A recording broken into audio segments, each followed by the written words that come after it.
Hi, everyone. Hello. How are you? Good morning, afternoon, evening. It's morning here. So, how are you all doing? Yeah? Okay. Yeah. Good morning, Bianca. Good morning. Good morning, Esther. Yes, let me see the people here. Yeah. Good morning. Good morning. Sorry, good afternoon. Good afternoon. Good afternoon. Kechi, good afternoon. All right. Has it been an amazing time or what? Honestly, I don't know about you, Yinka. Good afternoon. Good afternoon. Essay. Emeka, good afternoon. Um, it's been an amazing time. Honestly, it's just, I feel so fulfilled. I feel so happy. I feel so blessed to have had this awesome ladies. And we still have Tara today. It's going to be amazing. We have Mr. Okere tomorrow. And I'm just so expectant. I just want us to do something. I want you to put in the chat an emoji that represents how the learning experience has been for you.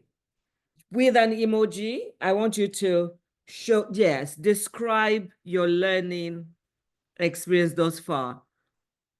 I can see some like, yes. Oh, I can see the love. Beautiful. Stars. Yes, keep going. Some, I can see laughter. I hope the laughter is laughter of joy. I can say a bomb. It's been a fireside. Flowers. Oh, it's been amazing. Amazing. That's what I was waiting for. The dancing emoji. It has been such an insightful. Now, another thing I want you to do is in one sentence, I'm an educator. And we like people to reflect. We don't just like to add teaching upon teaching upon teaching. So in one sentence, I would like you to write down in one sentence the most insightful, valuable lesson you have gained. What is the most valuable insight you've gained in the past 2 days? The most valuable insight. Both of them, Ms. Adekwetu and Mrs. Akikugbe, they said some things, quite a lot of things that were similar. Resilience. What in one sentence, put your dreams to action and do not look back.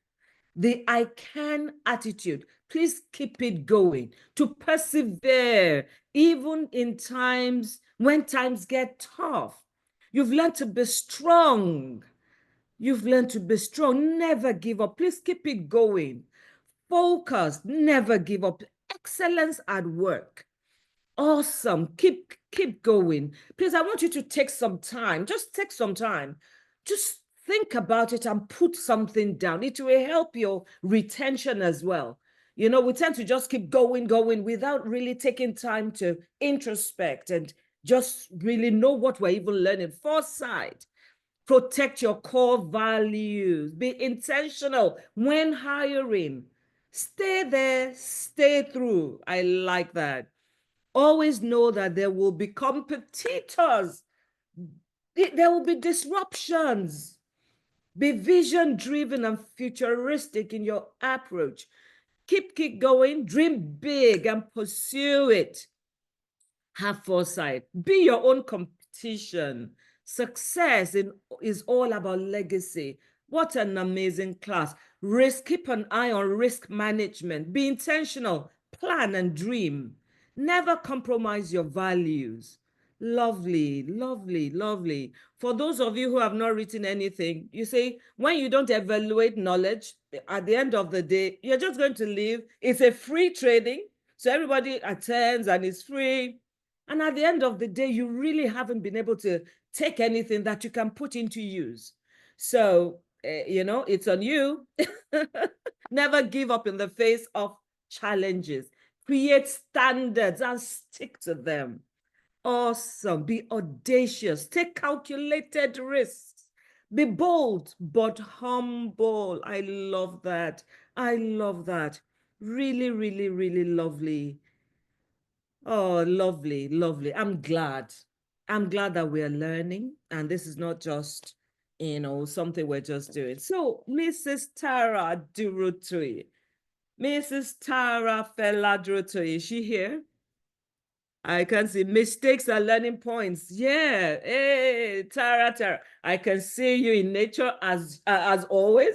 I love nature as well. It's amazing to have you, Tara. Before I go into anything, and by the way, as I said to the others, I really don't read people's bios because these people are well known anyway. And I think it just takes so much time from the little time we have. So we're going to put her bio in the chat. Please look through the chat. You'll find it there just to know her better if you think you still need to know her better. But Tara, I'm not going to let you get away scot-free. Some quick fire questions for you. Lipstick or foundation, Tara, and why? Lipstick for sure. For sure. Why? For sure. I think it accentuates your smile. It warms your face up. Foundation, if you can have very good skin, you can get away with it. So I can do without, but lipstick for sure because it brightens the face, doesn't it? Yes, Right. yes. Okay. Books or movies? Books or movies? Books for sure. Books for sure. I should have known you were an ethical in school. Books for sure. I think that I'm a dreamer, so I find that I have to be careful what I watch because sometimes it can affect our dreams. So I run away from TV as much as I can. Oh, wow. That's good. So how do you relax? For me, I run away from TV, but when it's time to relax at the end of the day, do you know what? I call it mindless watching. I just need to kind of decompress. Yeah. So I just, but of course, reading, I try to read through, through the day, in the mornings and all that. So that's good. And maybe late at night. Okay. Yeah. Tara, if you could have dinner with any historical figure, who would it be and why? If you could have dinner with any historical figure, who would it be? I'm a patriot, so I will definitely run to Nigeria first, and it will be Awolowo. And why? Why? Because of the impact he had on a whole generation around free education. I would sit with him to ask him what his vision was when he was doing that and how he planned to scale it across the country. So yes, so true, so true. And I love the part of education because he was so much into, ensuring free education in Nigeria. Okay, just one or two more. Would you rather be famous, Tara, or be behind the scenes successful? And no, I have to be famous. Are you kidding? And why? Let your light so shine that before men that they glorify your Father in correct. If you are hiding under one bushel, they will not see your light. Your light can't attract if it's the light. Yeah. I love that. I love that. Okay, final one. Give up social media or coffee for a year. So I don't drink coffee. Tea, whatever you drink. Okay. Give up. I will give up social media. You will. I'll give up social media for tea. And why? Because it can. Yes, because it can be distracting, and there are other ways to engage in social media without being present. I could hand it over to someone who does it as a job full time, while I enjoy my tea in job. I love that. Okay, so you're so welcome, Tara. As I said, her bio is in the chat.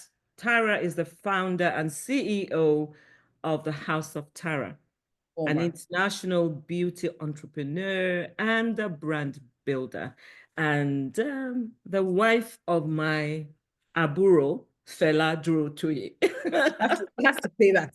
I had to say that. Our beloved Aburo. Our beloved special Star.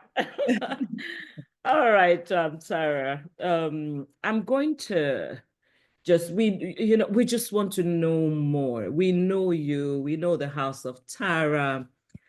We have an idea of how far you've come, but we want to know how you started, how the ideas came, how do you sustain your company, just tell us about your journey, Tara. Over here.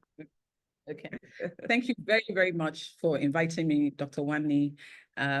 Very proud of what you're doing because you have such a strong testimony. You have such a strong story of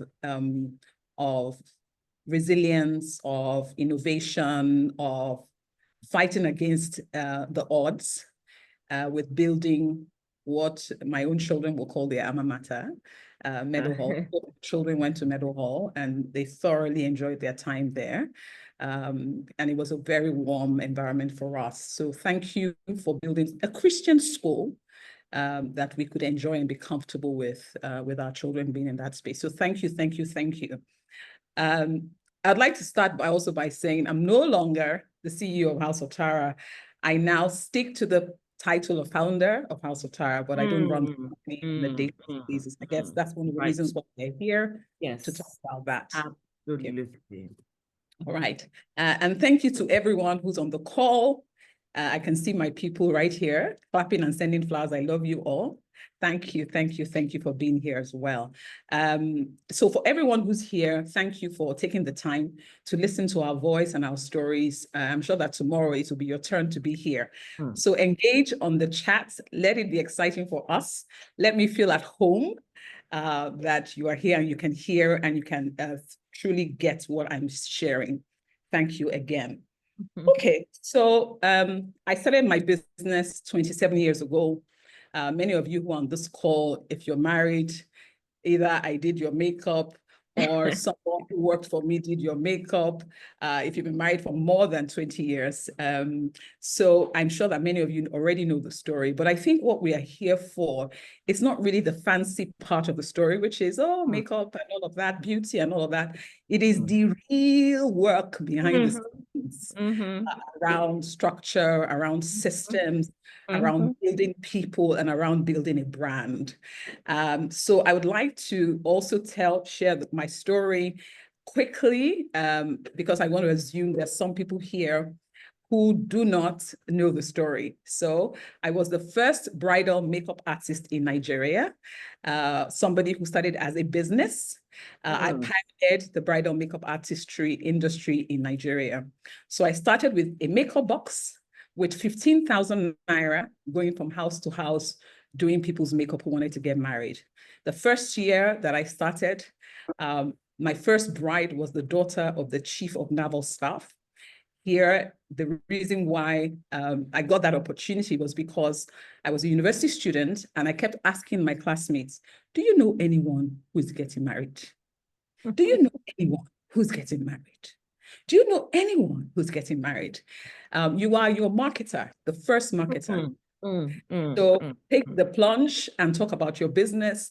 I always say founders should not talk about what they don't believe in. If you believe in what you're doing, speak up. Let's hear your voice. So because I was saying that to my classmates, I was a law student, one person said to me, I know someone who's my neighbor who's getting married. So I went to their house and did a trial makeup for her to prove to her that this was something. Remember that this didn't exist before. So why would I pay somebody 2,500 or 1,500 at the time to do their makeup? So I had to prove to them that there was something that I had that was special. And so I was to do a test run. I called it a test run. I went to the bride's house in Festac Town and I did a test run for her and she loved it. And then she said to me, I should come to do the makeup the next day. The wedding was the next day. So this was a Friday. On Saturday morning, now that day was what you call environmental sanitation. Those of you who live in Lagos, in Nigeria, you would have heard that there was a time where we had this more like a government law that every Saturday or one Saturday in a month, or Yes. I think once in a month. Yes. Yes, last Saturday of the month, everybody will stay in their homes and clean their houses. What that means is that there isn't usually transportation. And if you didn't plan to leave, thank you, somebody called it community cleaning. If you didn't leave your house on time, chances are I was moving from Victoria Island to another part of town. And I unfortunately didn't get there on time. So in a sense, that wasn't my first bride. Even though I got the opportunity, I missed that opportunity because of timing. And this is the power of understanding that when you start a business, you have to begin to think about what are the scenarios, what are the things that could happen. I think we're talking about risk yesterday. Yes. That you are going to do a bride's makeup at a particular time, and you know that there's this community cleaning. It means that these are the situations you might find yourself. Scenario one, what do you do? I think over the years, we learned that now that we left home at 5 a.m. so we could get there before sanitation started. Fine, that was the error, mistake that I made. But I got the chance to I think that experience did something for me. And I think it's important as entrepreneurs to have a perspective on things, a warmer perspective on things. And I think when we do that, we learn from the situation as opposed to run away from the situation. I would have been discouraged because when I arrived at the bride's house, she was just about to get into the car to go to her church service. And it could have, I mean, I definitely was taken aback, sad that I was going to miss this opportunity. But there was something that she said to me. She said to me, see what they did to my face. Meaning you could have done better. I saw what you did yesterday and it was better. And the minute she said that to me, it gave me confidence. And sometimes your customers are the ones that will let you know what you are good at. So maybe when you take the trial, sometimes we're afraid to take a step. And sometimes you take the step and then the person believes in you and then reinforces you. And in a sense, you can borrow belief from them. That's what happened. I borrowed belief from her that this thing that I tested is actually something that can become a real business. And so I went with her to church, did the makeup for her in church, but I couldn't really say she was my first bride. However, because I was spreading this word consistently over and over again, telling people, someone said to me, I know someone who's getting married, and they came from the US. And they're asking for a makeup artist. And in Nigeria, there's no makeup artists, right? And so, but because you said you are a makeup artist, I remembered and I recommended you. And so that was how he now told this family that I know a makeup artist. So this was going to be my real first bride. I was very, very lucky that my first bride was the daughter of a very well-known man, a government official. At the time, he was the chief of naval staff. And for those of us who are from Nigeria, during the military government, we had a chief of naval staff who was like the number 3 man in the country. In other cases, you would say maybe not vice president, but equal to that. What that meant was the wedding was very well celebrated. It was at TBS, and it was televised on national TV, NTA. But what was also interesting was that the bride had 12 bridesmaids, and she had just graduated from University of Lagos. What that meant was the 12 girls who were on that bridal train were potential customers. So here it was, I had the opportunity to put my best foot forward, do quality work, give great service, and ensure that every single person's detail, and started looking forward to them getting married. And so that's how my business started. Great makeup artistry was fantastic. But as I went along on the journey, I began to realize there were other doors of opportunity began to open. And this is the thing about business. When you step and you start to activate, doors of opportunities open to you. One way it could be that you begin to see new things. Some other times the customers begin to say things to you that makes you realize there is opportunity here. In other cases, just the market that is evolving and you begin to see. So let's step out with our eyes wide open.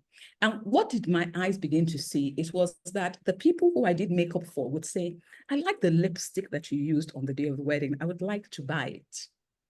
Unfortunately, I didn't have it for sale because my business was a professional service business. It wasn't a product sales business, but here was an opportunity here. And and this opportunity was to start serving them from a product standpoint. And what did I do? I didn't have the products to sell, but I went to the markets. And at the time, there was a very famous importer. Her name was Alaja Tejusho, and she used to sell cosmetics.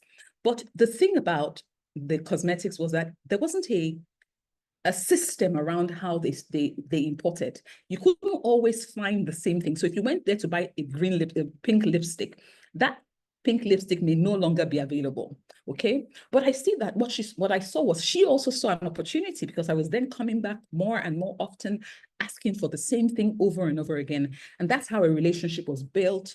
And I started to buy from her to resell. Now, that was one opportunity. But remember that I was doing this test runs. And after a while, I started doing the test runs in my mom's house. But what that meant was, soon enough, I realized that there was a day my mom was having guests, and I had a test run to do. And the question was I going to send her guest away because I wanted to do a test run? And there was to me something that was glaring, that I now needed to move out of the house. So I opened my first makeup studio while I was still a student at the university. At the time, my classmates were in school, were studying law. The law school was just around the corner, and I rented a place on Adiola, Hopewell, which is just next door to the law school. How ironic. I opened my first makeup studio. Didn't know what to call it. My business name was Tara Makeovers at the time, Tara Makeovers, because all I was just doing was these makeovers. And I now invited my brides to come to the makeup studio to do their test runs. And when they came, they wanted to buy products. It became an opportunity for me to start retailing products bit by bit. But I'd like to say something that was very interesting. When I did the formal launch of that store, so I started to sell. And I started to sell. But what was one of the challenges I found was that when I went to do a bridal job, it meant I had to lock up my makeup studio. When I did a test run for a bride, and the bride said, unfortunately, I can't come to your studio. You have to come to me. I would go, but I would have to lock up. And then the megad across the road would say, Madam, somebody come find you this morning. They say you're not there. You lock the shop. And it became clear to me that I now needed an employee. So this was the first time I was now going to employ someone. But what was I going to tell them they're coming to work at? It's not a shop. It's not a, what is it? I had to create a name. And that's when I said a makeup studio. The studio, because it's art, right? And because it's makeup products. And that's how the name Makeup Studio became the thing that we called our stores. Until today, we have over 20 makeup studios across the country. That's what we call them, makeup studios. And so we went on that journey. Yet again, another opportunity opened up. And what was the opportunity? When I go to do a bride's makeup, the sister, cousin, someone who was in the house would say, I would like to learn this thing that you do. Can you teach me? And I'll be like, well, nobody taught me. I just knew how to do it. But is this something you can teach? And because of the fear of what would I charge? How will I decided to do a test run again. And I'm quite a pilot person. I like to pilot things. And so the way I piloted that was to invite them to work as interns. It wasn't called internship at the time, but that was a similar model. So rather than start a school that I didn't even know whether was viable, I decided to ask you to come along with me if I had a job. So if I go and do a bride, I will take you along. You'll be my assistant. And by assisting me and teaching you, I also don't know how much to charge. So you became my assistant as a way of paying for the tutelage. And that's how the school structure came to be. After a while, there were more than 2 people who wanted to train, more than 3. I couldn't take everyone to every bride's house. Like every bride, I can't take 3 people to their house. So it became clear that I needed to sit down and put together a curriculum. And that's how I put on a curriculum of what do they really need to learn? What have I found that is important? And so you remember that I had opened a makeup studio. However, I had only built one side of it. It was like a 3-bedroom, but I only did one because that's all I could afford. But here, because the opportunity had opened to me, I then renovated the second part, and now I had a classroom. And structure a proper classroom where people can come and learn. But yet again, opportunity came. The students wanted makeup brushes, the makeup brushes I was using. But there were no makeup brushes being sold in Nigeria because the makeup industry wasn't an industry. You only had those applicators, right? I had makeup brushes because I was now investing. I had traveled, I had bought, or I told my mom to buy me these professional makeup brushes. They were extremely expensive, but they were nowhere to be found in Nigeria. So what was my make do? I first of all went to an art store to look for brushes in the art store and to find the ones that were sable and easy to use. But it became clear that my students wanted the products. And was I ready to sell to retail makeup brushes? And soon, because I couldn't really buy to retail. But I thought, why don't I produce mine? But would anybody buy something with my name on it? Nigerians generally like foreign things. Okay. So thought about it, had conversations, then decided I would try. But the question was, where would I find the manufacturers? So I went to South Africa because I'd heard about this company called Cryolane that I knew in England, but now they're in South Africa. Let me try it, maybe be cheaper. I got there. They kept saying to me that the brushes were produced in Asia. They kept saying Asia. It takes X number of months, we'll have to produce them in Asia. The word Asia kept going on. Of course, this is not the time when China was a thing, right? They kept saying Asia. So eventually, and there wasn't internet to start researching as well to say, where can I find makeup brushes? But I had a friend, and this is the power of your network. And you have to keep your eyes open because God always sends you people to support you, assist you at different times. You may not be watching, you may not be seeing, doesn't mean they are not there. This guy is my husband's friend. He started doing some work for Access Bank at the time, printing carrier bags for them. But when he goes to the Access Bank office, there was always his time being wasted. They would say, wait. The question, should he wait in Access Bank or go to Tara's makeup studio and sit with her and eat Togo High? There was a bright called Togo High at the time. So that was opposite my office. So he'll come and sit with me and we will order Togo High and we will eat. And then he had a Chinese visa that he had gotten it from this friend of his who was an importer. But he was afraid that he was going to lose the visa because he didn't have money to travel. But he kept talking about this visa. Now, he's not talking to me to come to China. He's just sharing something to me. And I realized that I could actually find the people who could produce in Asia, in China. So I asked him, can you introduce me to your friend? And he said, sure, why not? Introduced me to the guy. The guy said, well, I can introduce some Chinese. So one day he took me to a house in Lekki Phase 1. The house was full of Chinese people, like maybe 20. Young man who came to open the gates. This man, husband and wife, are a couple who basically sell and distribute shoes in Kano, in Onitsha. So they only sell shoes and they bring them to the open market in Nigeria. But one thing, they can't speak English.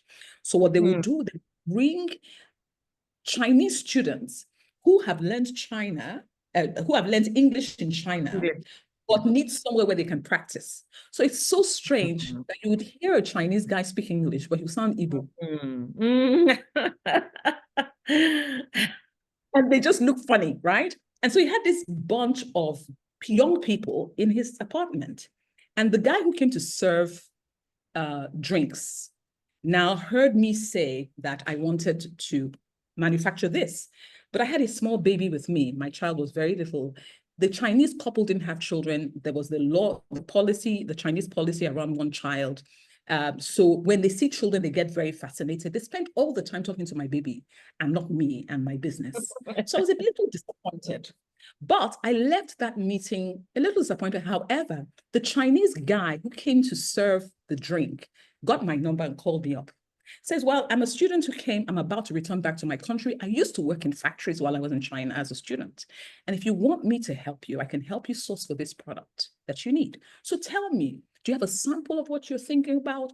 So I went and showed him the makeup brushes, but I also decided to add makeup boxes. Now I was getting more and more confidence in my brand name. To say, well, if I can do brushes, I might as well do makeup boxes. And so he went to China and created samples for me. When the samples arrived, I didn't sleep that night. And if I closed my eyes for a second, I'll quickly wake up hoping that they hadn't taken the brushes or the box, because here it was, my name was engraved on each of those items. I was overflowing with joy and enthusiasm. So he says, I brought the products now. Are you willing to manufacture? And he then told me the numbers that I needed to manufacture. Now, I didn't even know that there were customers who would be that many. I think one item had to be 250 pieces. I was still having 20 students, 10 students. So how was I going to be able to sell this? The question was, should I just dump this because I don't have enough students? Or should I decide to work on creating a demand? The same way Nigerian women didn't know they needed a makeup artist, and I created a demand for them to realize that they actually need makeup artists. I can do the same with makeup brushes. And so I went ahead and told him to go ahead and manufacture for me. However, I kept making mistakes on the checks. Every time he came to collect the check, it was about 300 and something thousand. This was the first time I was writing a check of that amount to one person. Remember, I don't know this guy. What if 300,000? And sometimes we take risks. We take a step like that. And I went ahead and took that risk. I made the mistake 3 or 4 times. He came back to me and said, you made the mistake again. Can you please cross-check? And I will, I didn't put 1,000 today. I didn't put only tomorrow. There's always one thing. It was almost like I didn't want to give him the money. But I went ahead and paid. And I sat in my home in VGC when a container arrived from Cotonou with my makeup boxes and my makeup brushes. This was not the time when we had phones. I would have taken a video and posted it, and I would have done a YouTube live, right, at the time. But I was overwhelmed and ecstatic. And so I decided to do a launch. But remember, I wasn't sure of the customers. I wasn't sure whether I had enough customers who will buy the volumes that I needed. But I had committed to changing the way Nigerian women saw makeup. Will they then start buying brushes? Today, everyone uses makeup brushes. At the time, that was not the case. You had these small applicators. But I got this idea to host a formal launch in my makeup studio. And I launched the makeup brushes. I did a whole advertising campaign in City People at the time. I started with a picture of something new is coming from Tara. And this is going to be ours. And it was a beautiful faux leather pack in orange. That was my brand color, with the silver brushes with the logo on it. Tara written on it. And then the makeup boxes had Tara monogrammed on the inside. I had the audacity to ask them to monogram, the way you have LV, right? LV. When you open the box, it was Tara, Tara, Tara, Tara, Tara. I had the audacity to do so. But I looked at it and I thought this is a valuable name, you might as well just go ahead, And so we did this launch. But guess what? When people came to the launch after the whole campaign created a sense of curiosity. When people came, they said they thought it was makeup products. They thought it was lipsticks, powders. And then it became clear to me that Nigerian women were willing to buy a Tara powder, Tara lip. Another idea came to me. When I told the Chinese guy, he said, you have not even finished selling this one you're selling. Come here again. It's almost like move away. And so that's how I started to sell the products. The power of trade credits. I would like to talk a little bit about that. Nigerians, they say, have a reputation around the world of being dishonest. But I found that my Chinese guy, when it was time to pay the balance after my things had arrived, remember that I was now lean on cash because I'd cleared out my account to start this business. I wasn't sure that there was a huge market for it. He said to me, when you sell, pay me. And many times we go to the bank looking for credits, but sometimes the credit can be your partners, your suppliers. If only you can ask. In my case, I didn't even ask. I think that was more of a divine intervention. There was another thing that happened on the day of the launch. Now I didn't have makeup products. I was only going to sell brushes and boxes. But I still had something in my mind to say, you know what, you still need makeup. So I went back to Alaja Tejo and I said, Ma, I'm opening a makeup studio. She was fascinated by this young girl. And sometimes your belief can be so infectious that people want to support you just because you believe in yourself. And you know, what Alaja Tejo did was she said, take this, take this, take this, take this. I gave her all the money I had. It wasn't enough. She said to me, go ahead and take when you sell. So I'm hearing from two different people, one a Nigerian, one a foreigner. I want to debunk this idea that Nigerians have such a bad reputation that no one wants to do business with us. Is a lie from the pits of hell. You have the opportunity to make a name for yourself and stand as apart and stand out. Alaja Tejo saw a young girl who was disciplined and dedicated, and she saw me over time and decided, I'm going to put a bet on this girl. Now, guess what? On the day of the launch, she came in her Jankara lace with, you know, all the shiny stuff. She has a golden teeth. She looks out of place, but she's so proud of me because she remembered when I started. And she came here to this makeup studio, and for the first time, she's hearing something like this is happening in Nigeria. She sat down there. I counted her money at the end of the event, gave her the cash. She went away noting that this is my new daughter. And so every time I got to Tejo show, Alaja was there to say, I bought this thing. When I was buying this, I was thinking about you in America. I bought this thing for you. So anytime your customer wants it, come. But it also meant it was also time for me to start to think about my own line of products. And so that's how Tara products came to be in terms of the vision, and then went ahead. We started with 3 lipsticks and 3 pencils. And when we started yet again, there wasn't a huge market for it. I was a bit afraid. The makeup brushes were selling because they were just consumers who were buying 1 and 2, but more than the students that I had. However, the makeup product was even going to be more demanding because now they were asking for 2,000 minimum pieces and moving from 200 to 2,000. How will I sell?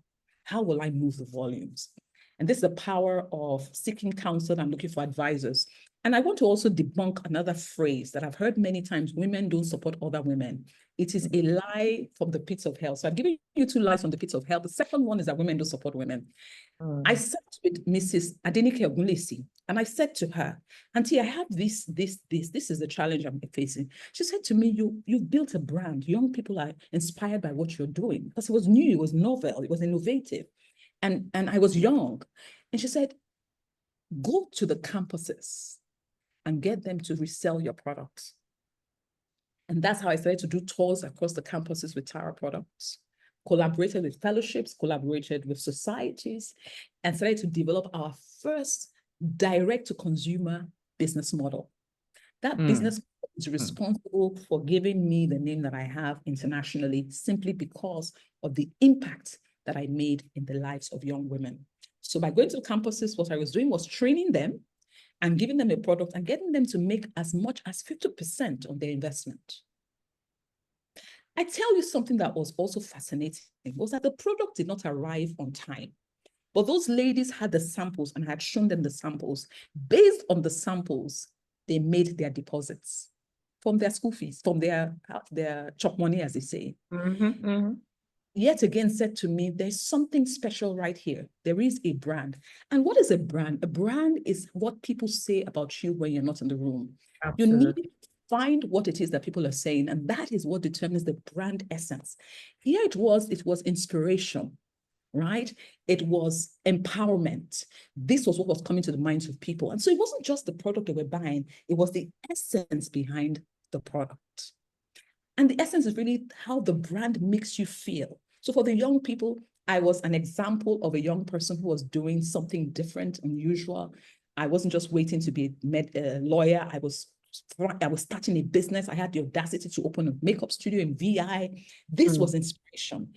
That was what they were keen into. So the question for you is, as I build my brand, what is the feeling that I give to my customers? Because it's not about, otherwise, if it's just about products, everybody has a product. But there is something about this person, this thing, this experience that is beyond a product.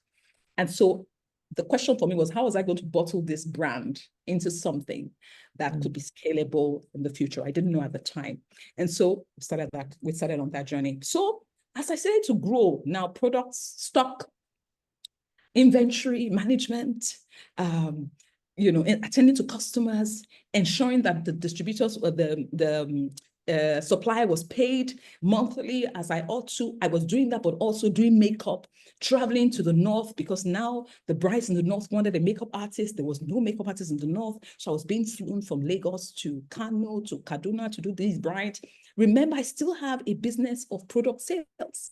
And I don't have staff. I have one staff who's selling, who's helping me to, and then when counting rubbish today, we say we have 5,000. Tomorrow we say we have 2,000. Next tomorrow is 300. Upside down. And it became clear to me that I needed support and I needed help at a professional level. No longer just somebody random to just put in the makeup studio when I'm not there. It became clear that I needed professional. And yet again, we get afraid because we think small of ourselves. Like, why would somebody who's a professional come and work for House of Tara? And, one of my favorite scriptures is in the Bible. I'm a person of faith, so I'm going to quote scriptures as much as I'm allowed to, right? Of course. And one of the things is the righteous is as bold as a lion. And righteousness is not necessarily purity, living a consecrated life. It's right standing with God, right? And sometimes we are timid to take steps. This guy, I had a conversation with a friend of mine. I said, I'm looking for a professional. I'm looking for someone who has a master's, who has done an MBA in business, somebody who would find House of Tara. This is the power of also storytelling, inspiring to come and give of their time. And she said to me, you know what? I know somebody in my class who may be interested in this. He's actually the class prefect. See this? Not just anybody, class prefect. So I engaged to find him, start with him, talk to him. But I must also realize that Nigeria is also a very patriarchal society. So if you're a woman and you're invited a man to come and work for you, the chance is that sometimes they may see you a certain way. So I did a great job about sharing my story and talking about where I was starting from, what I wanted to do, and sharing the vision for the future. But when I saw that it was not hitting home, I decided to pull and you have to find where your dagger, your target, your arrow, your archer is. One of my archers is my husband. So I got him to have lunch with my husband, and that was the end of the case. He joined us and was my first professional employee. He studied finance. He was just finishing an MBA at LBS at the Lagos Business School, came to join the organization. And the power of professional employees is that they shift your mind. The minute he joined, he said to me, my MD, he used to call me, you need to go to LBS. There's a program called the Owner Managers Program. And at the time, this was cohort 11. I was the youngest in my class. Mrs. Alakija was also in my class. And at the time, I think you have to pay 800,000 for the course. It was very expensive then, maybe about 2008 or 9. 800,000 was a lot of money. But he said, I will negotiate for you so that we can pay in bits and bobs until you finish paying. And that's how I went to LBS. And one of the things he said to me is, I need your language to change. You need to speak more business English. And the humility of learning. So Chinedu came and worked with us for that year. He created our first franchise business model. I sat in the one day and a young man came who has a chain of photography studios in the western part of Nigeria, in Ife, in Ibadan.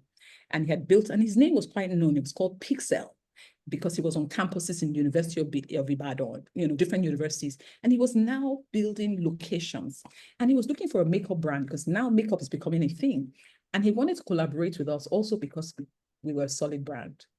So he said he wanted a franchise. I didn't even know what a franchise meant.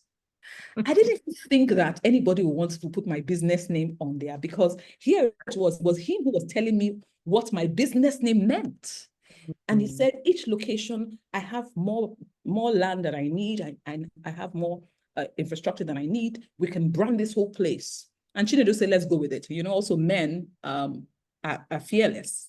And he immediately said, let's do this. So he sat down, built our system. And the thing about branching, when you think about franchise is really about how do we take what we are doing that is working, Yes. document it so that we can scale it. Absolutely.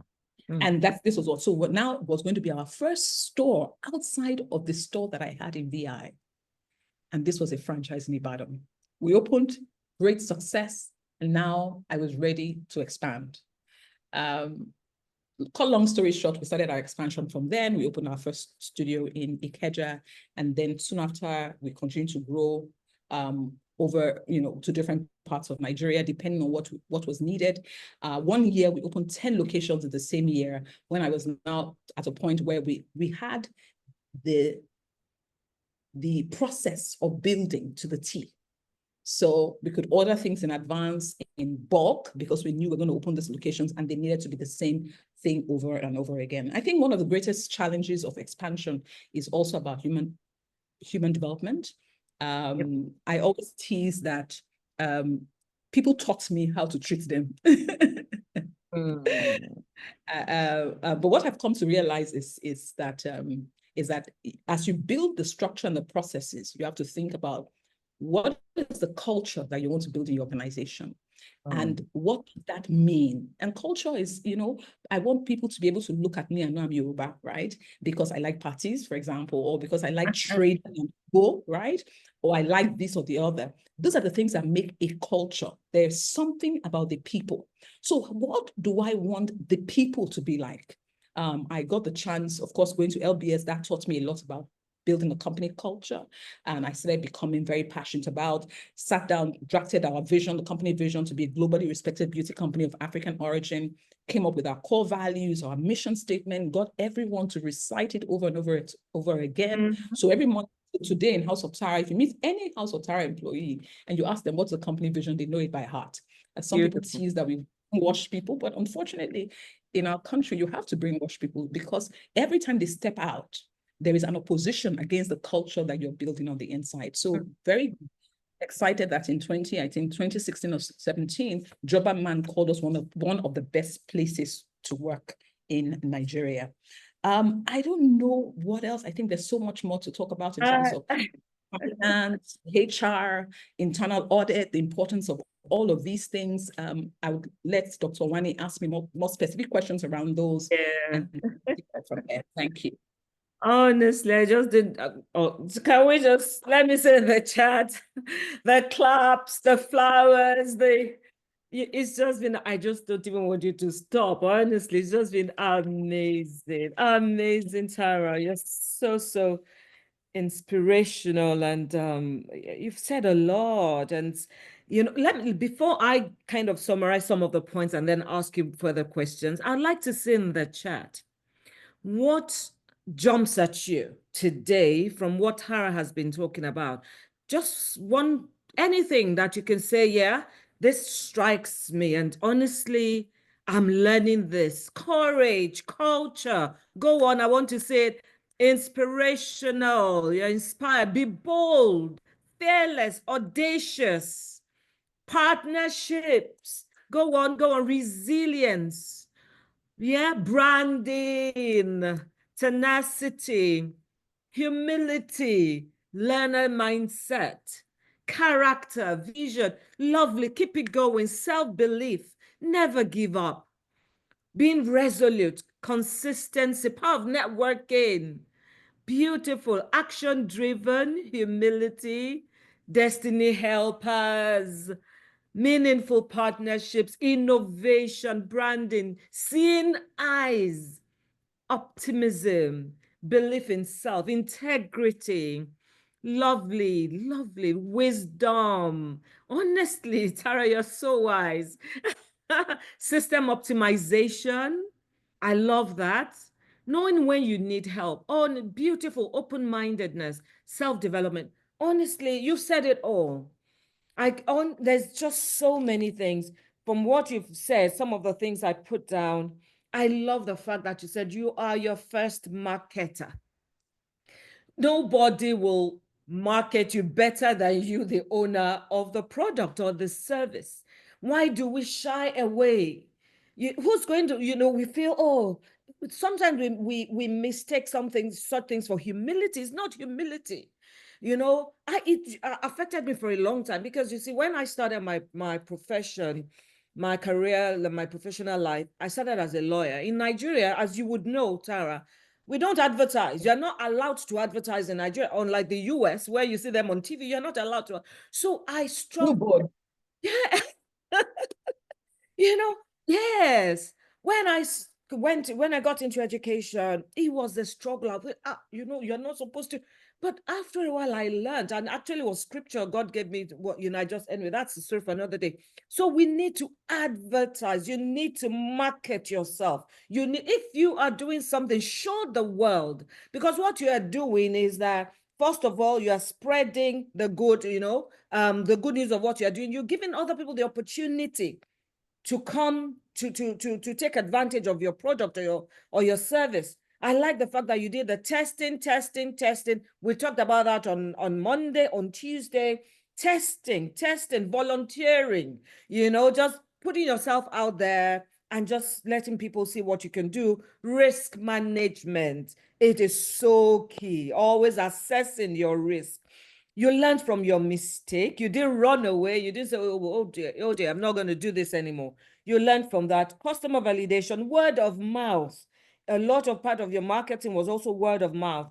I like the fact that identifying different doors, you know, different doors of opportunities. We mentioned that on Monday, on Tuesday, identification of gaps. You would see it. I think it's amazing how you connect the dots, Tara. You're just able to connect the dots. It stands out in your story. You see that, and I think it's part of creative thinking and critical thinking, because you're just able to say, there's a gap there. Somebody said that. I think it's a skill for every entrepreneur. Combine it. Anyway, I'll come to the questions. Or the creative thinking, power of network. Power of network. It is so important to have, to understand that you can't achieve everything by yourself. You need people, and you reach out to people and be there for other people as well. You created a demand for your service and your product. You didn't wait for people to ask. You created the demand. I love the way you built your brand, you know, the brand building, your personal brand, and also which kind of has an effect on your corporate brand. It's just so many things, you know, the structure of your company, how you built your business model. You know, you're building your business model, creating a company culture. That is so key, and all that. So many things to learn. Okay, few questions before I take the question from the audience. The franchise model, it's not something that's very common in Nigeria. I know that with maybe the food chains, we have a bit of that, but it's still relatively new, and it's something I'm very interested in, right? But then, of course, it's totally different in education because there's just so many things involved. But it's something that I'd like to know more about, because sometimes you have other aspects of your company that could be franchised. Let me say in education, some other things that we do that could be franchised. How do you maintain quality, Tara?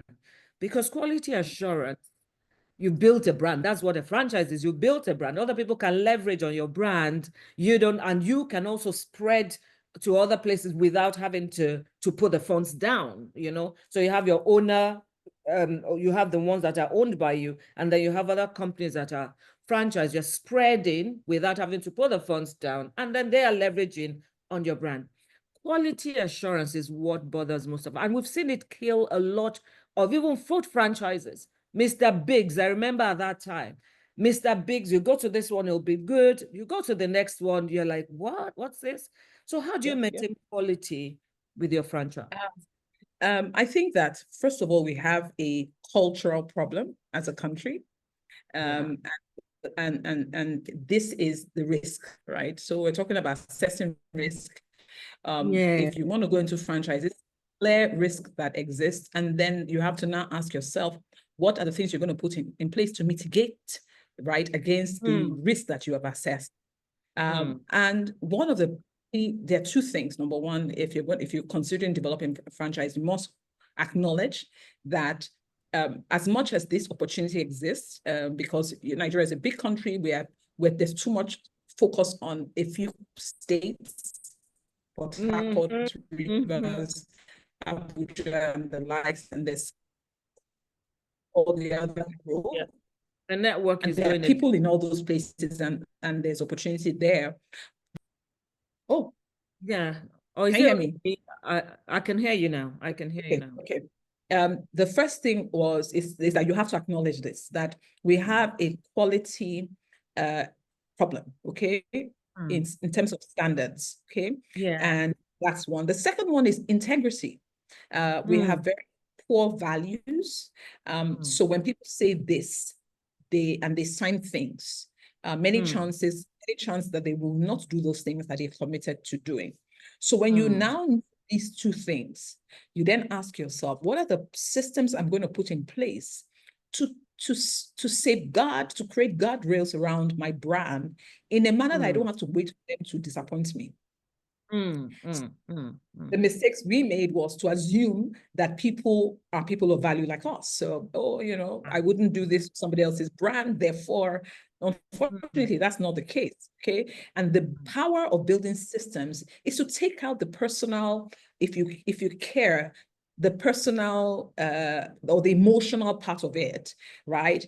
Is when you build the systems, it's really about let the system work. It's not about any person.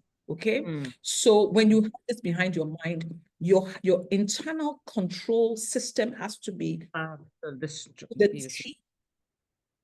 You have to have the resources. When people pay you for the franchise, you have to invest in your internal control systems, right? You have to invest in the training of the people. And you have to go beyond and never think to yourself, well, because they're educated, because they have funds and they have resources. No, you have to almost do the same thing that we did at House of Tara, which was to brainwash them, right? About our values. So in House of Tara, we have the 10 values that you have to recite every day. You have the company vision that you have to recite every day. Even with all this, it's still tough to maintain the system, to maintain the brand that you're trying to do. You have to do 10 times more if you're going to build a franchise. Yeah. So I think that's, yeah, no, absolutely. And I guess one should be ready to do all that because it's your name at stake, isn't it? You've built that name for so long, so it's your name at stake. Okay. Thank you for that. Internal controls. We talk about structure every time. I'm still going to round up with that because I think that's where a lot of us fail.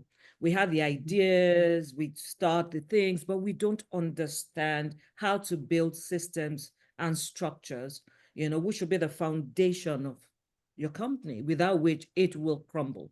So you've said a lot about that. You did say a lot too, and I mustn't gloss over that, and which we have kind of been talking about since Monday. God's assistance, divine intervention, the righteous is as bold as a lion.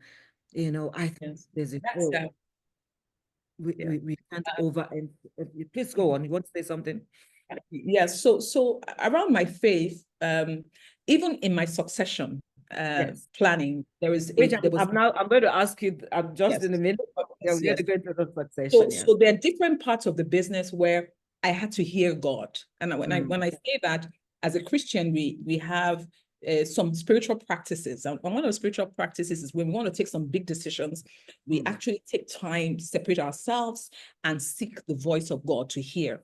And all as Christians have to learn how to hear how God speaks to us, because he speaks to us uniquely. Sometimes my husband, God speaks to him through a voice. He hears voice. In my case, I don't hear voice. I have a premonition, a strong sense in my heart, and a sense of peace. And since I've realized that that's the pattern in which God speaks to me, I will always find a need to go quieting.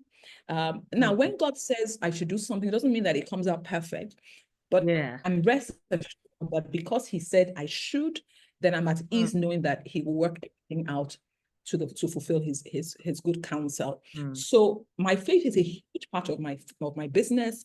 As I was building the structure of the business, the many things I learned from the Bible. Let everything be done in orderliness, right? Order. In order. And that orderliness, it's a God principle, right? Excellent. if you see the way God designed the world, it is structure and it is systems that deliver on those things on a day-to-day basis. So whether you are in Lagos or Abuja, the sun will shine when it's going to shine. Yeah, that's lovely. Okay, another question. You've been able to scale, expand. I know your business model is also franchising and all that, but have you had to maybe enter into any kind of partnership, equity partnerships? Do you have any funding from any other source? Things like, apart from, do you take money from the bank, or do you have equity partners? Just talk about funding a bit. Okay, so from a financial structure funding structure standpoint, we've really only done debt. We haven't done external investors at all. You know, it's more of debt from the banks. But in more recent years, I think with the rates, we haven't done so. I'm one of those who would like to confess that I had the opportunity in 2015 when a French multinational came to House of Tara, and they courted us for about 3.5 years to convince me to sell some stake in the business. I regret not doing it because subsequently our product got counterfeited, and I had to fight it as a one-man show, as opposed to if I had a conglomerate behind me. I disappointed the team because I made a decision not to go ahead to sell the amount of stake in the business. But I today look back and I it's something that I regret doing because I feel like even though the board had said that I should, I made my own case, and at the end of the day, it's still up to me to make my decision. So I've kind of licked my wound and decided to, you know, to just see the good in it. The good in it is good for them. The good in it is an international the largest French company in the world came to me and saw the brand. And that for me is, and the process of preparing, they were very impressed by our systems and our structure at the time. PwC was our auditors, and it wasn't because I was waiting. I was doing it because I just wanted to do things properly. And it was impressive that our documentation was to the T. And we had moved also to professional managers. You know, I brought in somebody from ex-KPMG, ex-Shell. I brought somebody ex-Microsoft and ex-Diageo. They were working with me as partners in the business, employees, but as partners because they were like my peers. And by the time we put together all our skill set, the business exploded, became more attractive to these PE firms were chasing us. I wasn't even talking to them at all. But what did I take away from that is to know that building a brand is important. And you can even imagine where you are now. If you are going to bring in an investor, you will be attracting so much more than when you were small and you could have taken it then. Because I'm sure in those number of years, you are much bigger. So by the time you're selling any amount of shares to anybody now, it will be at a lot more, you know, you get a lot more for it because you've done the work. So I'm glad. I guess that would have been your redemptive. Yeah, so Dr. Kenny, unfortunately, because of what has happened in the Nigerian economy, the value of the business is less than it was. At that time. Because now, ₦1 billion revenues, when you put it in dollars, what it was then is not what it is today. So you can generating much more in Naira, but as long as you're generating your majority of your fund in Naira, the value is not the same. So, and you don't in a think that sense, the amount of expansion that you've achieved. No, there is a portion of that, but still, not because of the because of the economy that we're sitting as a business. So that's a factor. Okay, good. Move. Yeah, so because you know, I would have asked you about your redemptive, what mistakes you've made and what you've learned. And I actually think that is a very good point there. I've never ever really thought about. I've thought about it, but I've never done it. But it's something that I'm beginning to think about. That's, you know, I go for it. I've always done debt, as you said, as well. But, you know, should I go equity partnerships Yes. and all that. But it's so just so that I can take some other questions. Somebody would like to know, what is it about your childhood and background that says, what role did your childhood and background play in your approach to business? Your upbringing. My upbringing. So my childhood. So there's two parts of my childhood that I think are responsible for my tenacity, my resilience. Absolutely. One Courage. of them because at a very young age, I was about 8 years old, and my parents didn't go to church. But there was a church round the corner from my home. And I was 8 years old, 9. I would walk to this church. And it was a Baptist church in Ikoyi. It's called Ikoyi Baptist Church on Bell Avenue. And when I arrived at the service on a Sunday, there was a beautiful, beautiful Sunday school teacher called Dr. Luole, who used to just bring the Bible alive, like, right? But the thing was, the children who were in the class were children who were raised in Christian homes. So when she asked questions about who is the father of Isaac, and the kids who put up their hand, I man, everybody answers, and I don't have an answer because we didn't read the Bible at home. So I didn't have access to that sort of information. But it set curiosity in my heart. And the curiosity was to know what these kids knew. So I would leave church after the and go to look for a Bible at home. And so I finally found one Bible. My father was gifted that Bible by his cousin for his 40th birthday. And I remember her name was a leather backed Bible, King James Version. And it had the words of Jesus in red. And so I was very fascinated by that, right? And so in a sense, when people ask me, it's almost like I had a call, because it wasn't like anyone talked to me. It was like I had a yearning, I had a desire. And as a 48-year-old woman, I still have that same yearning to study the Bible. I have a culture of reading the Bible every day because I know that one chapter of the Bible saves me from a faithless life, right? And so I think that the dariness, the boldness comes with feeding myself with God's word that says, I can do all things through Christ who strengthens me. The righteous as bold as a lion, yes, they that know their God, they shall be strong and they shall do exploits. And these things around faith, walk as others, examples of the Bible who have walked by faith. I also want to walk by faith, and I want to be recorded as one of the apostles, right? And one day a book should be written about the acts of the apostles of Nigerian entrepreneurship. And then one of my stories come up to say, Tara Fela-Durotoye was one of the apostles at that time. These were the miracles that they performed, and lives were transformed as a result of the work that they did. And one day the book is opened, and they have two chapters, the way they have a chapter about Stephen, another chapter about Paul, another chapter about Peter, they will have a chapter about Tara. And it will be this conversations about what the work that I did. And at the end of the day, I would say that childhood shaped the strength, the tenacity, the faith, I would say, to step out, to do things today that I have. Yeah. That's beautiful. Getting to know the words of God, your faith and everything. That is awesome. So 2 more questions. Before we go into the succession planning, we're rounding up soon. If some people are here and they're thinking, I'm an employee right now, and I would like to start my business someday. You've told us your story. In maybe just what are the 3 to 5 things that you say, points, do this, do this, do this. And for some people, they're still maybe they're still trying to find that purpose. They want to, just knowing exactly what to do in life. They work, they do that, but not everybody has been able to identify that purpose. How did you, because even as a law student, you were then able to set up your studio, your shop, so how do you transition, first of all, even knowing that vision, which way to go?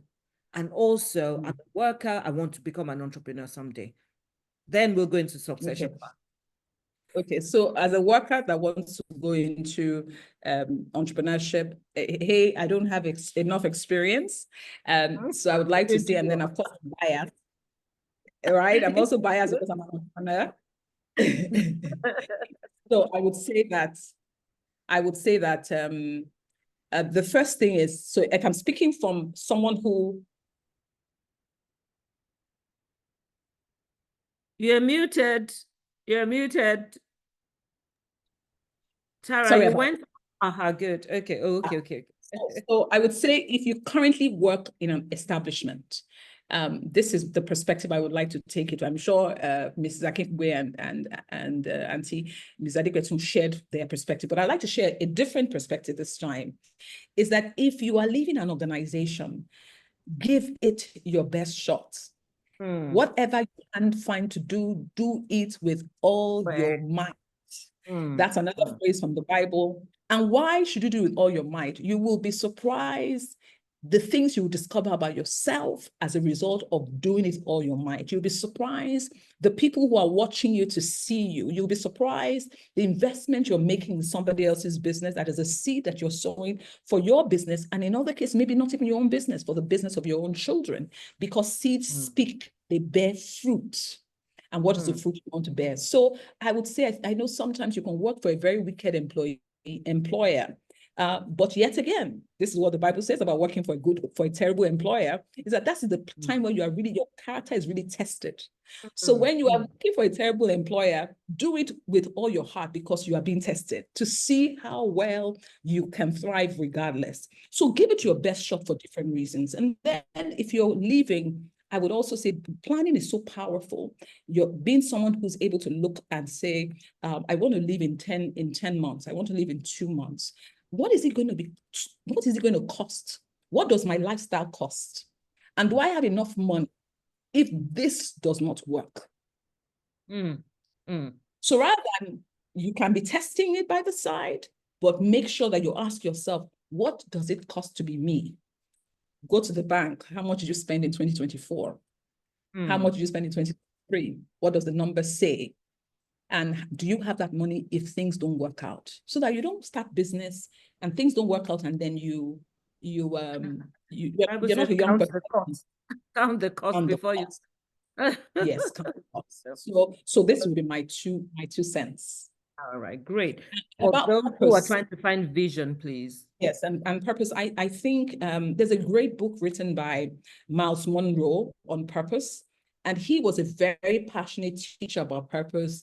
YouTube is your university. Just go and listen and listen and listen until you get the understanding on the how to find. And sometimes he comes up with certain questions that you have to ask yourself. When you go through that question sessions and through reflection, you'll be able to identify what your purpose is. So I would say get a book. What's the title? I don't remember, but it's Miles Monroe on purpose. Book on purpose. Yeah. All right. So then you are no more the CEO, you said, of House of Tara. You have appointed somebody. Tell us about succession planning as we begin to round up. I'm sure you guys are happy to still be here listening and just enjoying this awesome session. So please tell us about succession planning, Tara. Okay, so 5 minutes I will talk about that because I don't want to keep us too long. I think that succession planning has to be something that not until you want to hand over before you think about succession planning. So succession planning for me was something I was very passionate about. So when I'm having conversations with people and they're working in House of Tara, for example, the accountant, I would always say, in the pursuit of purpose, fantastic. Thank you for that. I would say, if you were no longer here, would the person who's working with you be able to do what you do? Absolutely. And sometimes when I have meetings with, at the time, department heads, I would insist that they come into the office with their support. And I've noticed I pay attention to body language. If I find that the subordinate is not able to carry on a conversation with me without looking, your appraisal time comes, I tell you, House of Tara is a place where we develop leaders, and leadership ensure that you are not the only leader in your group. So I also insist that when they present to me, they also come with someone from their team who takes a portion of the presentation so that their skill on presentation is better, because you never know when people are going to leave, right? And because of that reason, it has to become a clear path, standard, of development. So when I talk about leadership pipeline, it's not just, it is to the cleaner. It has to become a culture within the organization that people know that as I'm here, every information must not be kept in my stomach. It must be here to be shared, right? And one of our values as a business was empowerment. And when we recite empowerment, we say it's about making somebody better. It's about the power of delegation. It's about, I train you, I show you what I can do, you watch me, and then I start doing it, and then I allow you to do it. I watch you as you do it. And then after a while, I leave you to do it. And what about issues you face? You come back and I can support you. And after a while, I leave you completely to do it. That has to become a culture. So when I decided that it was time, almost 4 years ago, that I wanted to transition out of the role, if you remember that the business was already over 20 years, things happen sometimes where you feel there's more for you to do out there. I came to a place where I acknowledged that it was my reality, and that time had come. The first thing I did was, number one, I put a system of sisters around me to support me through my transition. And this is the power of sisterhood. For those people who don't believe in friendships, you are missing out. So my friends put together a WhatsApp group, and the WhatsApp group, there was one person who was in charge of Tara's life after House of Tara. And there was also House of Tara as Tara leaves. So what were the 3 priorities that I needed to fix? What were the 4 things that I needed to focus on as I was transitioning? And I identified what those things were, and then created timelines around fixing those things or empowering people to do those things, but putting them as my focus. But I think preparing myself was so important. Remember that I started the business as an undergraduate, so it was my life. It was basically my first child in a sense, because it's older than my first child. My first child is 23, business is 27, so you know that I started it before I even had my first child. It meant that most of my youth was spent here. The brand had become part of my identity in a lot of ways. So if I went somewhere and somebody couldn't remember my name, they would say House of Tara. And in other cases, are you the makeup lady? Are you see, this was part of, and so the question was, what was I going to do next? I was very lucky that I started to build my personal brand intentionally in the last 10 years, speaker, as a board advisor, as someone who's an entrepreneurial leader. I was very deliberate about building that. So I have now a career as a professional speaker. And that's not something that happened before. It was something that I started to work on before I left House of Tara. So in the transition, it was about, what is it going to cost to be me outside of here? The company gave me an office. The company gave me these things. Those things I have to leave behind. That office is no longer my office, because the office of the managing director of House of Tara. What would I do next? Where would I function out of? How would I fund this and that? And I think that sometimes we have to not take it for granted that it is a real thing, especially if you are an entrepreneur who has built from scratch, that there's a chance that you're so attached to business that you then don't know what to do outside of it. So my charge to you will be, put it down, start writing. What can my life be outside of, whatever the organization is, and start to plan for that. That's absolutely amazing, because I think especially that's a passion of mine. It's my lived experience. When you actually plan for succession, it's not something that you add on at the end. It's something that's everything is, everything comes together. The development of the people, when you're employing, everything, it's just a continuum, isn't it? So it's that idea of having it at the forefront, and most people don't. Most people think it's something that let me sort out this, let me look at my finance, let me look at, and then I start planning. As you said, for my company, everybody must have at least 2 people they are grooming, and you are also being grooming for another position. Now you begin to identify, you begin to build a talent pool, because not everybody would be succession, would have that material. Absolutely, a succession material. So it's just having it, and I see a lot for a lot of people, we're still not getting it. Anyway, because of time, I won't even be able to show my concluding slides today. But I just want to thank you, Tara. I want to thank you. It's just been an amazing time. There's still lots of questions, but it's 11:20 my time, which is what time? What time is it in Nigeria now? 5:20. 5:20. And we would have to call it a day. But I will maybe send questions to you. Friday, I will also, it will be a question and answer time on Friday as well. I will be taking Friday. All the questions that we've not answered, I would have spoken to the speakers and I'll have the answers for you. Tara, any parting words for our audience? When you think about building structure and you think about succession planning, it's beyond you. Our country needs it. Country business founders. Our country needs businesses that will continue to provide jobs for people so that the businesses that in 1970, they still existed to today, will not have some of the unemployment issues that we have today.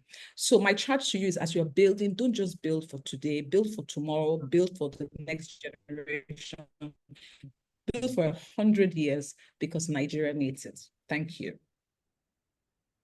Can I see the claps and the flowers and the love? And the flag of Nigeria. Ah, yes.